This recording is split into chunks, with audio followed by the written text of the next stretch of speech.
scary points here in a moment. But it's in facing these terrible truths that we have a chance to turn the tide.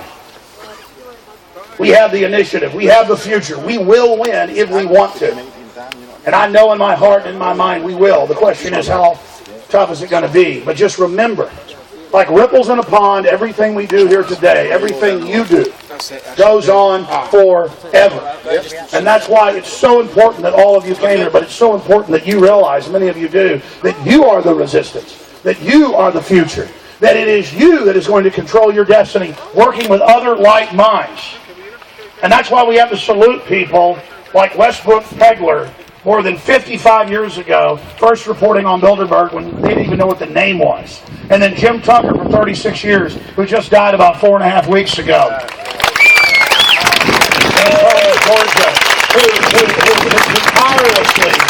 tirelessly traveled the world and was shot at and arrested and demonized, and the media would laugh at him and say, this crazy guy's going around saying some group of royalty and banking and the tops of academia are meeting in secret. Why, that's illegal.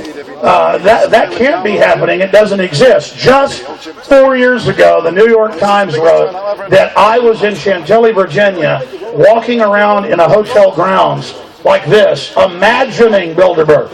This is while there were helicopters, police, four-wheelers, Marines, Secret Service aiming MP5 submachine guns at us, and the New York Times thought the American people were such stupid scum that they told them it didn't exist. And by the way, the New York Times is a shadow of its former self, and so are all the other globalist organs, because the people know that they're being lied to, thanks to the truth tellers and the trailblazers that came before us. So we salute Jim Tucker. Your work will live on forever. And make no mistake, what we're doing here today will live on forever. The fact that they even have to admit that there are groups above government and that there are special interests. For those of us that have been awake for a while, that's comically simple. But for a lot of people, if they admit that's going on, then they've got to get up off their butts. Then they've got to investigate. Then they've got to find out what's happening with the austerity. They've got to find out how their tax money is going to people that control trillions of dollars and are worth hundreds of billions of dollars. Then they've got to discover from that area, that entrance of the rabbit hole, what comes next. And that's why it's the beginning of the end of these people if we want it. Because they are committed to their program of austerity and world poverty and war and tyranny as a tool of control.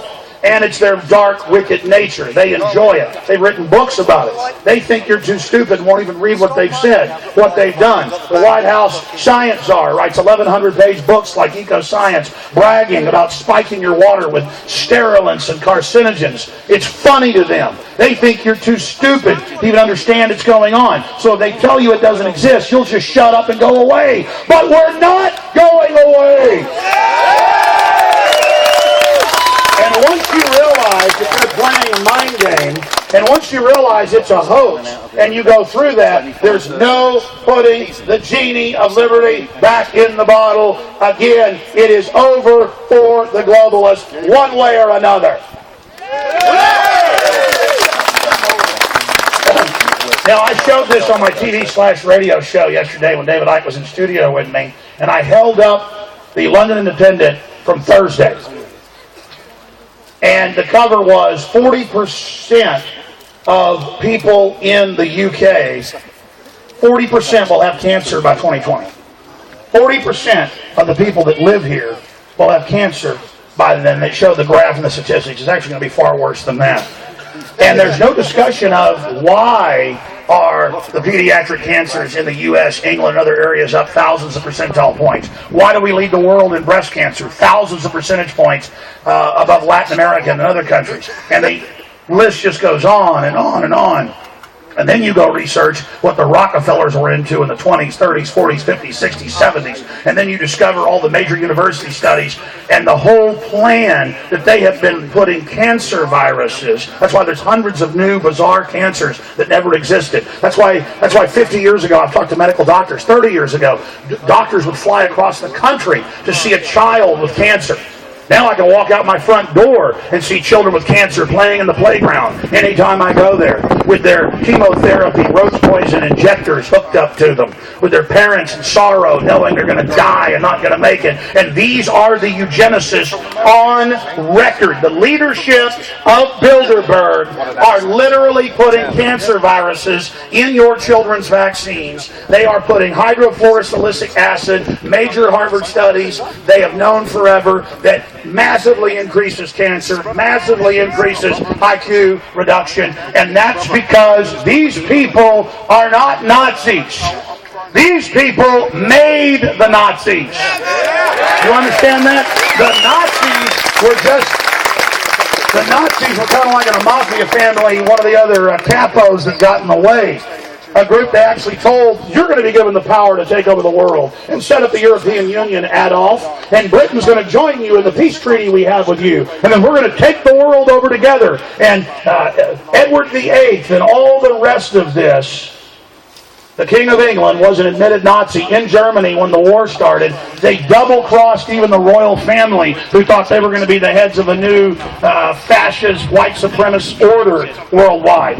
That's the incredible information that's mainline history, but you will not see it on the History Channel. And I was here just a few days ago with a European Union Member of Parliament, Mr. Batten, and there he was in German quoting the 1938 Nazi German plan for the unified steel agreement and then free trade agreement that would be used to covertly set up a European Union to implode all the sovereignty of the countries that they had not invaded by force and taken over at the end of World War II. The European Union was a plan developed and deployed and given to the Nazis by the robber baron banks that financed him on record to then implode the world economy worldwide, have the German Axis powers come in with the new currency, and then enslave those nations financially to then use social planning as a way through vaccines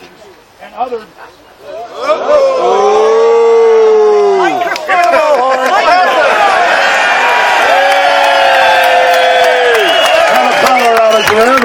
Never fail, the bullhorn is there.